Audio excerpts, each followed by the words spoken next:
दोस्तों नमस्कार। एनसीईआरटी गणित कक्षा 10वीं में आप सभी का स्वागत है। आज हम प्रश्नावली 3.5 का प्रश्न संख्या 2 का पहला को हल करें। तो आइए देखिए क्वेश्चन क्या कर रहा है।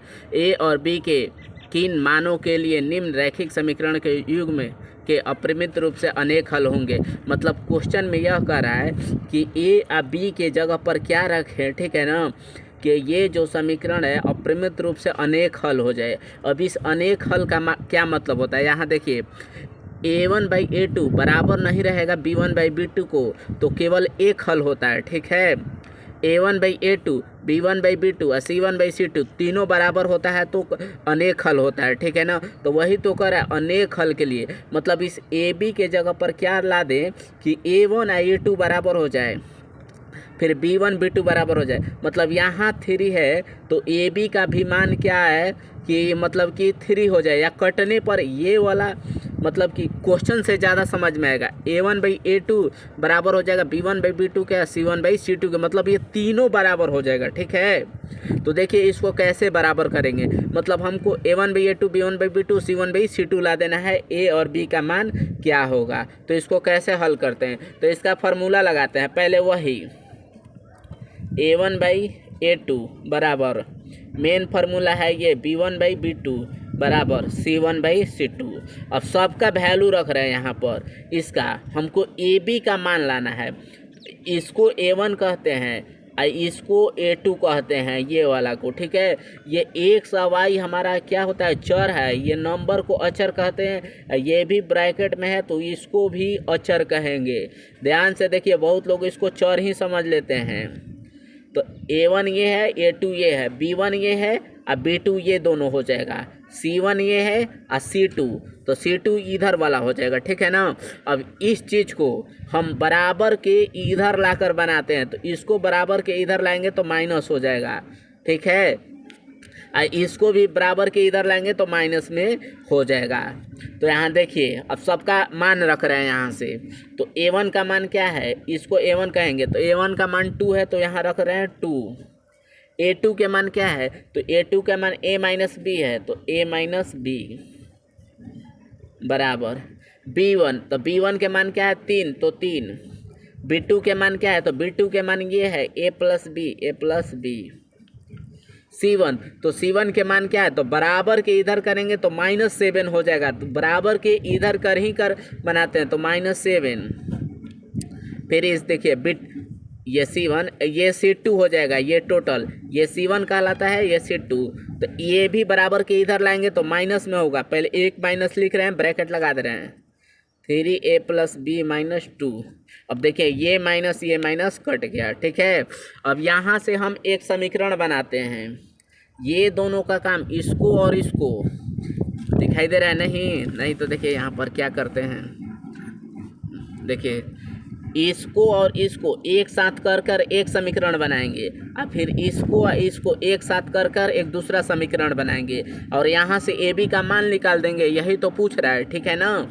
तो इसको दोनों एक साथ कर रहे हैं तो देखिए लिख रहे हैं 2/a-b बराबर ये 3 ये a+b यहाँ पर, ठीक है। अब क्रॉस मल्टीप्लाई करेंगे, तिर्यक गुणा करेंगे, तो 2 में या a में गुणा करेंगे तो क्या हो जाएगा 2a, 2 में या b में गुणा करेंगे तो क्या हो जाएगा +2b बराबर 3 में a में गुणा करेंगे तो 3a, 3 में या -b में गुणा करेंगे तो -3b, ठीक है। समीकरण बना रहे हैं। समीकरण बनाने के लिए सबको एक तरफ करते हैं, ठीक है। नंबर बचता है तो इधर करते हैं, तो सबको इधर करते हैं। तो 2a + 2b minus 3a - 3b, ठीक है। यहाँ पर इधर हो जाएगा 0। आगे देखिए आगे क्या करेंगे इसको। अब यहाँ से देखिए ये 2a और यहाँ पर 3a है, तो प्लस माइनस हमेशा क्या होता है, घटता है, ठीक है ना। तो प्लस माइनस घटता है, तो 2 गो a में से 3 गो तो a जाएगा नहीं, 3 गो a में से 2 गो a काटेंगे तो एगो a बचेगा, वो भी माइनस में बचेगा। तो यहाँ लिख रहे हैं -a। यहाँ देख लीजिए पहले ये यहाँ पर दिखाई दे रहा है ना ऊपर वाला से, हाँ यहाँ पर, तो यहाँ हो जाएगा -a ये 3 गो ए है, 2 गो ए काटे हैं तो प्लस माइनस घटता है, चिन्ह बड़ा वाला का लिखते हैं तो माइनस ए।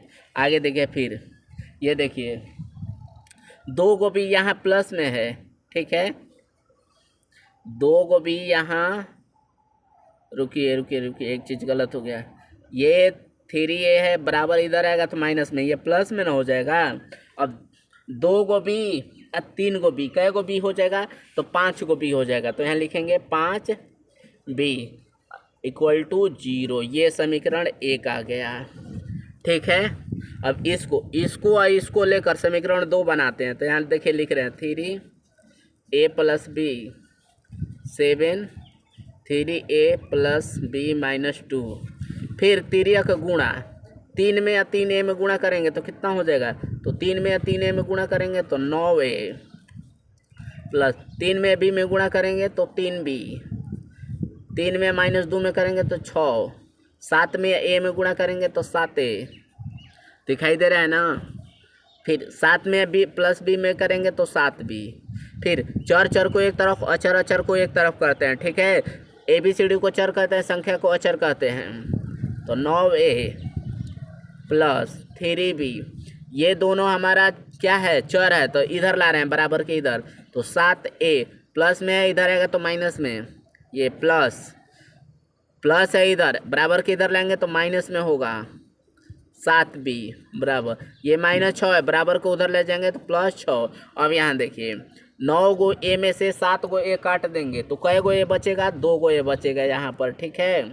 अब यहाँ देखिए 3 भी यहाँ है और 7 भी यहाँ है, तो कुल कै गो भी, अब यहाँ पर 3 गो भी है, यहाँ -7 है, तो प्लस माइनस हमेशा घटता है, चिन्ह बड़ा वाला को लिखते हैं, तो 7 गो बी में से 3 गो बी काटेंगे तो 4 गो बी बचेगा, चिन्ह बड़ा वाला को लिखेंगे तो -4b बराबर ये 6, ठीक है यहाँ पर। अब यहाँ से देखिए 2 का कॉमन है, तो 2 को कॉमन निकाल देंगे, ऐसे यहाँ भी समीकरण 2 बनाकर हल कर देंगे, विलोपन से आंसर दे देगा।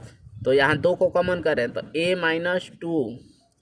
- 2a में से 2 के बाहर कर दिए तो a, यहाँ देखिए 4b है, ठीक है ना, तो 2 को बाहर किए तो 2b, ये 6, ये इससे काट देगा कितना, 3 बार में, तो हमारा समीकरण क्या बनेगा, a - 2b बराबर 3, ये हो जाएगा समीकरण नंबर 2। अब समीकरण 1 और 2 को हल कर रहे हैं, देखिए समीकरण 1 समीकरण 2 को हल कर देना है, बस AB का मान आ जाएगा।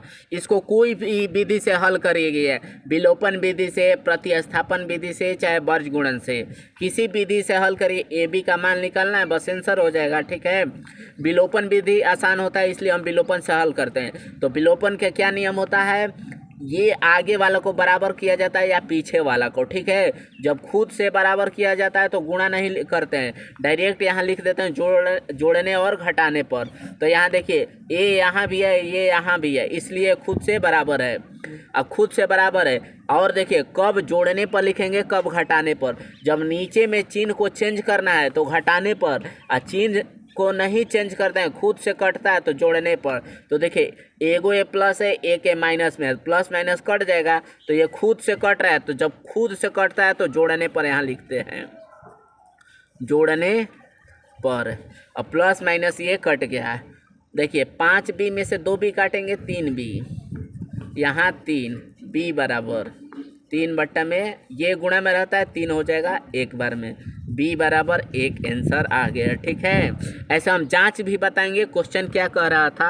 अब देखिए b का मान समीकरण 1 चाहे समीकरण 2 में रख दीजिए, यहाँ से a का मान दे देगा, तो यहाँ लिख रहे हैं b का मान समीकरण 1 में रखने पर, b का मान समीकरण 1 में रखने पर, ठीक है। तो समीकरण 1 कितना है, -a + 5b बराबर 0। b का मान कितना 1 है, तो देखिए b के जगह पर 1 रख रहे हैं, 5 गुणे b के जगह पर 1, कुछ नहीं है तो गुणा रहता है बराबर 0, -a 5 में 1 में गुणा करेंगे तो कितना हो जाएगा, 5 बराबर 0, -a ये देखिए फिर चर वाला को एक तरफ अचर वाला को एक तरफ +5 है, बराबर के इधर जाएगा -5, ये माइनस माइनस कट जाता है। ए बराबर कितना आ जाएगा 5, तो ए बराबर 5 आ जाएगा। ठीक है, अब क्वेश्चन क्या कह रहा था, तो क्वेश्चन हमारा देखिए क्या कह रहा है, तो क्वेश्चन में यह कह रहा है यहाँ पर क्या कि देखिए ए बी के लिए किस मान के लिए निम्न रैखिक समीकरण युग अपरिमित रूप से कह रहा है कि अनेक हल हो। अनेक हल कह रहा है, तो अनेक हल के लिए क्या फार्मूला होता है, तो अनेक हल के लिए होता है A1/A2 B1/B2 और C1/C2, मतलब तीनों बराबर होना चाहिए। अब ए बी का मान इस समीकरण में हम रख रहे हैं, इसमें जो क्वेश्चन दिया है यहाँ पर, जब इसमें ए बी का मान रखेंगे, ठीक है ना, तो ये वाला और ये वाला और ये वाला, इसको A1 A2 B1 B2 C1 C2 तीनों बराबर हो जाएगा। तो देखिए ए और बी का मान इस समीकरण 2 में रख रहे हैं, तो यहाँ लिख रहे हैं ए बी का मान समीकरण 2 में रखने पर, ठीक है, पहले दोनों समीकरण यहाँ लिख दे रहे हैं। यहाँ पर देखिए दोनों समीकरण हम लिख रहे हैं। मेन समीकरण जो क्वेश्चन दिया था 2a + 3y = 7, a - b x + a + b y = 3a + b - 2, ये क्वेश्चन था, ये समीकरण 1 था, ये समीकरण 2 था। ठीक है ना, अब इस ए बी के जगह पर जो हमारा ए बी का मान आया है यहाँ पर b = 1 a = 5, तो इस समीकरण में रख दे रहे हैं, रख कर जाँच करेंगे ना तीनों बराबर होगा। अब देखिए रख रहे हैं, यहाँ लिखेंगे ए बी का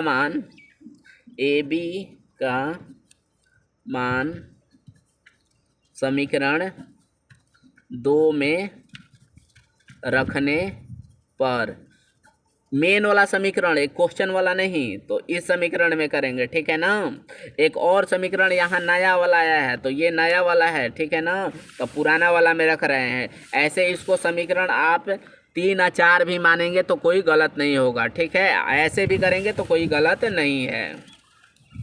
तो देखिए ए बी का मान समीकरण 2 में रख रहे हैं, तो ए का मान कितना था, तो ए का मान 5 आया था आंसर में, तो यहाँ 5 माइनस बी का मान 1, तो 1, ये x प्लस ए का मान 5 बी का मान 1 6y बराबर 3 गुणे ए का मान कितना था 5 प्लस बी का मान कितना आया था, तो 1 - 2। इसको हल करें, देखिए 5 में से 1 काटेंगे 4x प्लस 6y 5 1 6y बराबर 3 5 15 15 1 16 16 में से 2 काटेंगे तो 14, ये 14 हुआ। ठीक है, अब यहाँ पर ये देखिए, अब ये वाला हमारा ये जो समीकरण था ये समीकरण 1 आ गया, मतलब समीकरण 2 इतना आ गया। अब हम कैसे जानेंगे कि ये दोनों बराबर है, तो यहाँ पर देखिए इसको A1 कहते हैं, इसको A2 कहते हैं। ठीक है ना, तो A1 A2 का मान रख रहे हैं फार्मूला में, इस फार्मूला में A1/A2 B1/B2 और C1/C2, यही तो अपरिमित रूप से अनेक हल होते हैं। ठीक है, अनेक हल के ये फार्मूला है, तो देख रहे हैं कि इस पर ये बैठ रहा है कि नहीं, तो इसको बैठा रहे हैं यहाँ पर। देखिए तो A1 का मान यहाँ से A1 का मान 2, ठीक है, और A2 के मान ये 4 है, तो A2 के मान 4 बराबर B1 का मान देखिए 3, तो यहाँ B1 का मान 3 और B2 के मान कितना है 6, तो B2 के मान ये 6। ठीक है,